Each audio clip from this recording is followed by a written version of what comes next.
So hey guys, welcome to my new blog. और आज के इस ब्लॉग में भी हम ब्लॉग नहीं बल्कि हम पॉडकास्ट का ही एपिसोड शूट करेंगे। और आज के इस पॉडकास्ट के एपिसोड में जो हमारे गेस्ट हैं वो काफ़ी स्पेशल हैं। लगातार 4 बार से उन्होंने पार्षद का चुनाव जीता है और वो बेसिकली पॉलिटिकल बैकग्राउंड से हैं। मैं बात कर रहा हूँ हमारे शक्ति लक्षकार भैया की। भैया प्लीज़।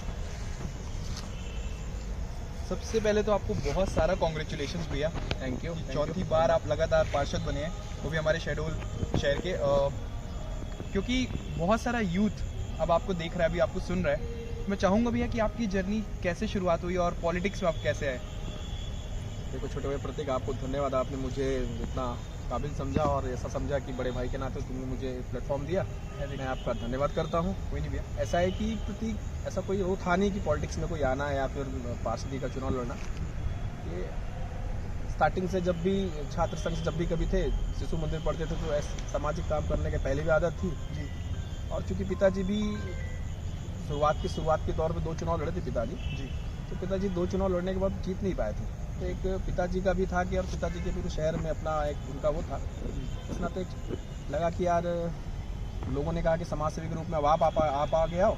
पापा तो अब काफ़ी राजनीति छोड़ चुके थे पिताजी। इस नाते मैंने भारतीय जनता पार्टी से 2007 की टिकट मुझे ऐसे मोहल्ले के लोगों ने सब मिल के बोला, नहीं आप लड़ो आप लड़ो आप लड़ो। अच्छा, 2007 में। हाँ। तो गाइज 2007 में भैया ने पहला चुनाव लड़ा था उस वक्त, और उस वक्त सबसे यंगेस्ट पार्षद होंगे भैया। 22 साल का था उस समय। सिर्फ 22 साल की एज में, आप देख सकते हैं। तो फिर उसके बाद कैसे 22 साल के बाद पहला चुनाव लड़ा। भारतीय जनता पार्टी ने मुझे टिकट दिया था। उस नाते मैंने टिकट वार्ड नंबर उस समय 20 होता था, आज वो 27 हो गया है। वार्ड नंबर 20 से मैंने पहला चुनाव 2007 में लड़ा था। अब मुझे याद नहीं कितने वोट से मैं जीता था, लगभग 60-70 वोट से जो भी जीता था।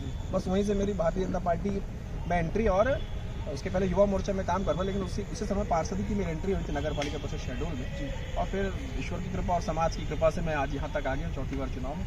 भैया जैसा भी आपने बताया कि आप 4 बार, हम सब जानते हैं कि आप 4 बार के पार्षद अभी बन चुके हैं। तो जब आप पहली बार पार्षद बने थे और अब ये चौथी बार है, इस बीच कितना आप में खुद में आप वो चेंजेस देखते हैं काम के प्रति, या खुद बॉडी लैंग्वेज में, या बहुत सारी चीज़ें जो होती हैं। बिल्कुल प्रतीक, बिल्कुल ठीक कहा तुमने। क्या होता है जब बच्चा छोटा होता है तो हर चीज़ अनुभव के साथ साथ सीखता भी है। उस समय 22 साल का था। महज 22 साल का उम्र कोई महज बहुत बड़ी उम्र नहीं होती खेलने कूदने को। उस समय मुझे समाज की बड़ी जिम्मेदारी मिल गई थी। बड़ी जिम्मेदारी मिलने के साथ साथ अपन समाज में तो काम कर ही रहे थे। तो नया अनुभव परिषद में काम करने का परिषद मिला। फिर 2012 का चुनाव हमने जब लड़ा तो वो जिस वार्ड से अभी हूँ उसी वार्ड से वहाँ से चुनाव लड़ा था।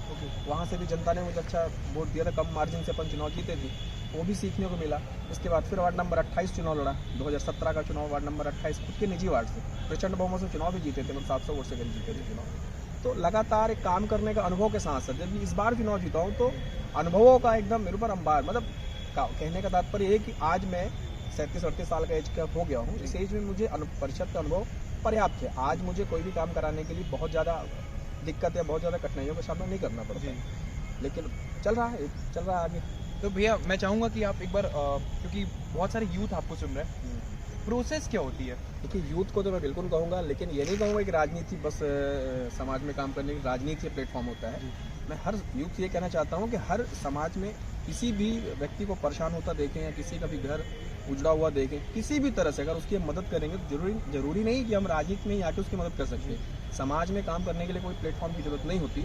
हर व्यक्ति किसी न किसी की मदद करके समाज सेवी बन सकता है। ठीक है, मेरा सौभाग्य है कि मैं भारतीय जनता पार्टी के बैनर पे काम कर रहा हूँ, तो इसलिए पार्टी ने मुझे लगातार 4 बार टिकट दी और आज जो भी हूँ आपके सामने हूँ। मैं यूथ से कहूँगा कि जरूरी नहीं कि किसी भी पार्टी ने काम करके ही वो अपने आप को समाज सेवी बनाए। बिना निस्वार्थ भाव से भी अगर काम करेगा वो तो समाज सेवी क्या है। जैसे अभी आपने ये चीज़ बताया, तो क्योंकि अब आप बीइंग अ पार्षद हैं, अभी आप एज अ पार्षद काम कर रहे हैं, तो आपको जनता के बीच रहना पड़ता होगा। बहुत सारी मतलब जनता की जो ख्वाहिशें हैं, बहुत सारा उनकी ज़रूरतें हैं, वो आपको पूरी करनी पड़ती होगी। तो भैया आपका फिर डेली का रूटीन क्या है, मतलब कैसे क्या आप मॉर्निंग कैसे क्या करते हैं, फिर कैसे? बिल्कुल प्रतीक भाई, क्या है कि एक आदत सी पड़ गई है। आज परिषद में लगभग 15, 16, 17 मुझे लग रहा है कि लगभग 15 साल से ऊपर का एक समय हो गया है निकला नगर पालिका परिषद में। मुझे परिवार के रूप में काम करते हुए और समाज में अपने क्षेत्र में 3 वार्डों से मैं चुनाव लड़ चुका हूँ।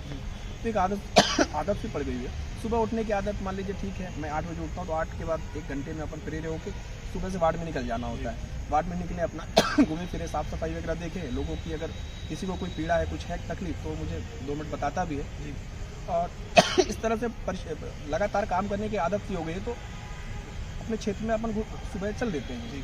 और रहा कि जनता की अपेक्षा है तो देखिए बहुत है, और एक चुनौती भी है ये चुनाव, ना कि कोई भी पार्षद तो बन जाना ठीक है, एक लाजमी है, लेकिन उस पर खरा उतरना ये बहुत कठिन होता है। क्या किसी भी वार्ड में 2000-3000 की जनता होती है, मतदान होता है 70%, मान कहते हैं 2000 में हमको वोट पड़ा, तो हम 2000 लोगों को कैसे खुश करेंगे, ये बड़ी चुनौती होती है। और इस चुनाव को मैंने चुनौती के रूप में लिया है कि कितना अधिक से अधिक हम काम करके अपना पोटेंशियल दिखाकर लोगों के बीच में बता सके कि हम में एक काबिलियत है, हम काम करके दिखा सकते हैं।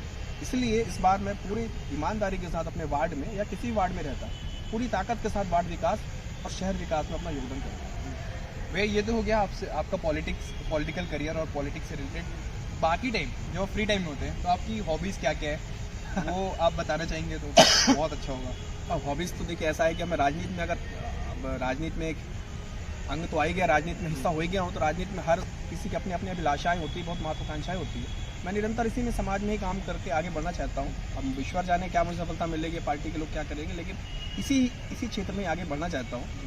और रहा शहडोल के यूथ के लिए, मैं ये जरूर कहना चाहता हूँ कि शहडोल अपना एक छोटा सा 39 वार्ड का बहुत अच्छा छोटा सा शहर है। हम आप सब मिलकर इस शहडोल को बहुत अच्छा बना सकते हैं। बस मैं शहडोल के हर युवाओं से ये कहता हूँ कि अगर वो मुझे देखते अपने जैसे युवा के रूप में, तो मेरी इतना सा सलाह ले कि अपने क्षेत्र में स्वच्छता के प्रति, शहर के विकास के प्रति जितना भी अच्छा से अच्छा योगदान हो वो करे और हमारा शहडोल बड़ा प्यारा बने।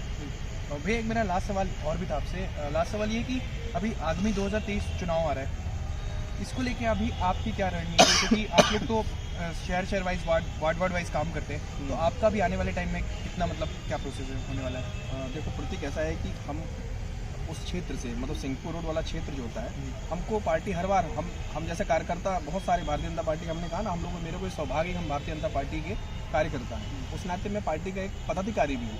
तो पार्टी समय समय आने पे जैसे विधानसभा के चुनाव तैयारियां चालू हो गई, हम लोग की बड़ी जवाबदारी मिलती है उस क्षेत्र में, तो बड़ी ईमानदारी से हम लोग पार्टी में काम करते हैं और भारतीय जनता पार्टी के पक्ष में अधिक से अधिक मतदान कराते हैं। तो ये अभी से चालू हो गया हम लोग का काम। हाँ, अब इसमें क्योंकि आपको ज़्यादा टाइम नहीं देना पड़ता। हाँ, सो गाइज, ये थे हमारे साथ शक्ति भैया।